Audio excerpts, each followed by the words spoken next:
the telomeres from dividing. It slows down glycation. When you take quercetin, you take zeaxanthin, you're slowing down oxidative stress in the eyes. I just got my annual eye exam, my macula checked, and it takes about an hour. But make sure I was bloodshot for a day, and because you have to be dilated, but my eyes are in perfect shape. I just got my EKG done, resting pulse 44 beats per minute. That's right. And they were surprised, but when I explained to them my lifestyle, then they said, okay. But I can assure you, I'm compensating. When I go up in an airplane, I'm compensating. When I'm working all night, like last week, Richard Dale and I stayed up for 4 straight days. I mean, 4 24-hour days. We did not go to sleep. We worked nonstop to finish the article in time to get it ready for the big rally in Albany on vaccines.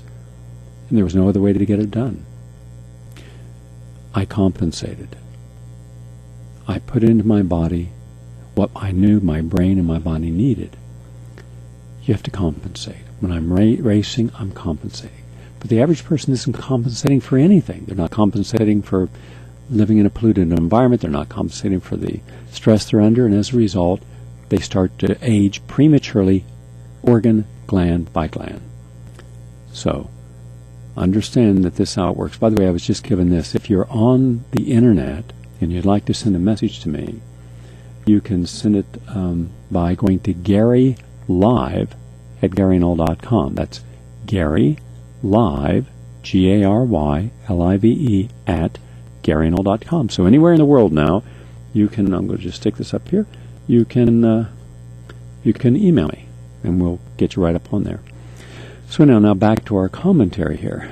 So just so you understand that when you have viruses, now that includes any virus that gets into the brain, you're speeding up brain aging. And if it gets into the cells, you're speeding up cell aging. And that's why people who live with Epstein-Barr virus or herpes virus or cytomegalovirus or hepatitis virus, they die quicker, because the virus increases replication, and that causes destruction of the telomeres, and hence the chromosomes. Quite simply, fever is the immune system's response, in addition to sending T cells to fight antibodies. The T cells can kill bacterial pathogens, and those pathogens are likable to a T cell attacks. Fever also are part of the cleanup process for toxic bacterial waste products. Now, viruses are not living microorganisms that rummage about internally looking for food to scavenge, as bacteria do. A virus does not have a nucleus cell that divides to create more microbes, as bacteria do.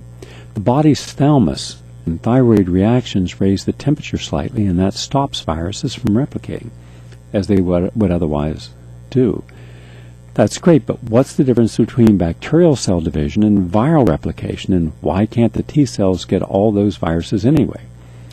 Well, Marshall Smith explains the virus replication process. He says, quote, "When a virus enters one of your cells, it escapes from within its own protein surface coating, and it stretches out into a long string. The viral DNA then collects millions of free amino acids floating in your salty cell fluid to make a mirror image copy of the 4 types of amino acids in the viral chain. This reversal mirror image is called retrodeoxyribonucleic acid, or shortened it's to RNA. Now, the RNA molecule is special and continues to make another mirror image of itself, which is, of course, an exact copy of the original viral DNA. This unique method of making a mirror image of a mirror image to make an exact copy of the original viral DNA is the only method a virus can use to make copies. That is called replication. Now, the RNA molecule string will then continue to make many, many copies. This starves your cell of all the amino acids, and in a matter of minutes destroys it. The original virus and its many replicate copies are now free to invade other cells in the body. The thousands of new viral DNA copies then steal pieces of the protein bag coating from your damaged and dying cell, and then covers the viral DNA with stolen cell wall material. The virus then hides from your immune system, since the virus now looks like just one of your own friendly cells and not a dangerous foreign virus.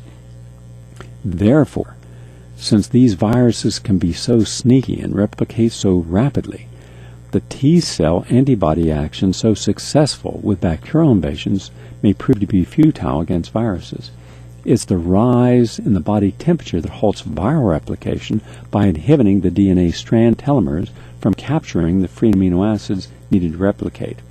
Any attempt to reduce fever, listen again what I'm saying, when your doctor and your nurse try to reduce your fever during an influenza attack, that may actually accelerate the virus's rapid replication and produce viral pneumonia, or worse, and leaves the fever alone to stop the viral replication process. And by the way, the one way that you can get to those hidden viruses, ozone. You bet. If I was exposed to someone with swine flu, the very first thing I'd do would be getting ozone. Now, the frantic effort to reduce fever with children under 6 years of age is alarming. Not only parents, but many doctors fall into this fever phobia phenomena. There is a meningitis concern, so if there are convulsions from the child's rise in temperature, that concern could be checked to exclude meningitis as the source of convulsions. However, the occurrence of meningitis is actually extremely rare. Only 5 to 10% of children under 6 get febrile convulsions, which usually lasts for a few minutes. The commonly misdirected concern is that a high fever in a young child can create brain damage.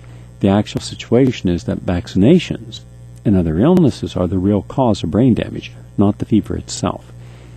Now, the fever phobia has led parents, many doctors, to alternate Tylenol with Advil or an ibuprofen in a desperate effort to reduce fevers. And this effort has occasionally resulted in more serious damage and sometimes death. Even the American Academy of Pediatrics advises against these desperate measures to reduce fever. They advise sticking with one medication, using conservative doses carefully. Now, you've heard feed a cold, starve a fever. Remember that one. Well, there's truth in it. Lena Shen says, a retired registered nurse, medical office administrator, now she's a holistic healer and author of Antibiotic Alternatives to Preventing Megabacteria, confirms this from her 30 years of experience. Her experience was that most patients, especially mothers of young patients, would panic over fevers and insist something be done to lower the temperature. Doctors often foolishly succumbed to their pleas. Ms. Sanchez's stance is that fever is part of the immune system's cleanup from bacteria waste products or an attempt to halt viral replication. Either way, fever needs to be there and not minimized by drugs. It's extremely rare that a fever will exceed 106 degrees Fahrenheit or 41 degrees Celsius.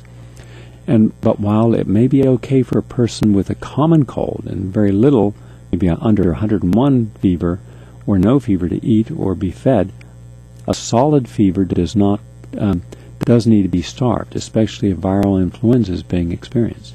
The liver is the clearinghouse for both digestion and detox. So you might want to fast on light broths and purified water and green juices with garlic and ginger and other nutrients like bee propolis to help assist an overburdened liver during the fever process of getting rid of the body's microbe waste. Glutathione also at 2,000 milligrams is very good too. Now, she has seen pneumonia patients who were encouraged to eat more get worse and even die. She claims this only serves to push the disease involving the fever to fighting deeper. And of course, she has seen several who followed her suggestions of starving the fever get through very well. Now, another blast in the past, sweat it out. All right? It was quite common for many to observe that by not trying to cool off and by actually bundling up more and allowing the body's heat to induce oversweating, that the next day the fever broke or reduced significantly. But even with that, the notion was to break the fever. What was really happening was that by encouraging the fever to completely take over, the fever did its job and was no longer needed. An American practitioner of Chinese medicine, Karen Vaughn, advises, quote, initial levels of both wind heat